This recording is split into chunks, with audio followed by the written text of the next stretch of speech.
ભારત એ ઉત્સવોનો દેશ છે, તહેવારોનો દેશ છે. ભારતમાં દરેક દિવસના, દરેક ચોઘડિયાના, દરેક મહિનાના, દરેક ઘટનાના તહેવારો છે. અને એટલે જ આ દેશ ટકી શક્યો છે.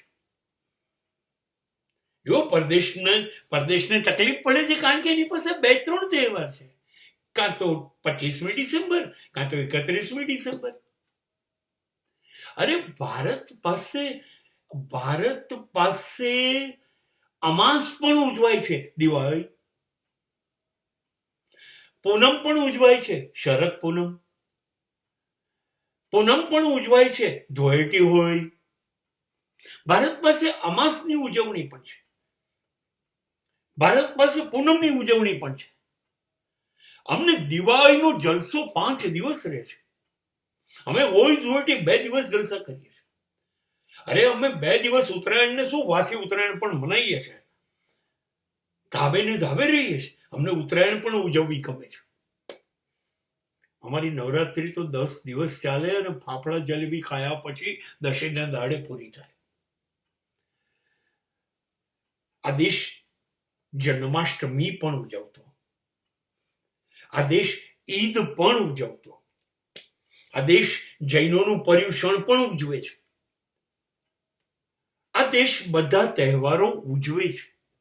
ઉત્સવનો દેશ છે. આ ધર્મનો દેશ છે.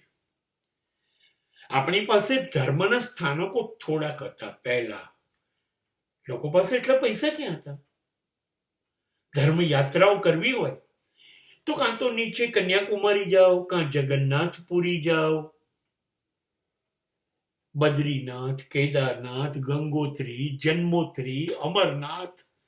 આ જગ્યાઓથી જતી પ્રજા નહોતી જતી નહીં, પણ એ લોકો એવું માનતા હતા કે આ બધી જગ્યાએ આપણે ગરડા થઈએ ને 70-75 ત્યારે જઈશું. તે સિવાય યાત્રાઓ નહોતા કરતા. અને મહત્વનું તો એ હતું કે આ બધી જગ્યાએ જવા માટે સગવડો પણ નહોતી. ટ્રેન નહોતા, રસ્તા નહોતા, બસો જતી નહોતી.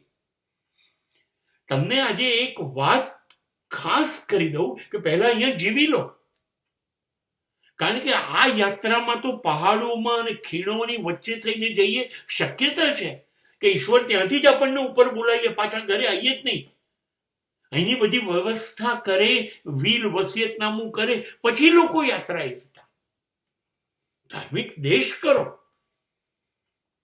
પણ આ દેશ ઉત્સવો બી પુષ્કળ જીવે છે, યાત્રાઓ બી પુષ્કળ કરી છે. પદયાત્રા હોય કે વાહન યાત્રા હોય, પણ દેશ ઉત્સવોનો દેશ છે, ઉજવણીનો દેશ છે, આનંદનો દેશ છે. એ બેસી રહેનારો દેશ નથી. ભલે ખિસ્સામાં પૈસા ના હોય, મુફલીસી હોય, પણ એનું દિલ હિન્દુસ્તાની છે, ઉજવે છે.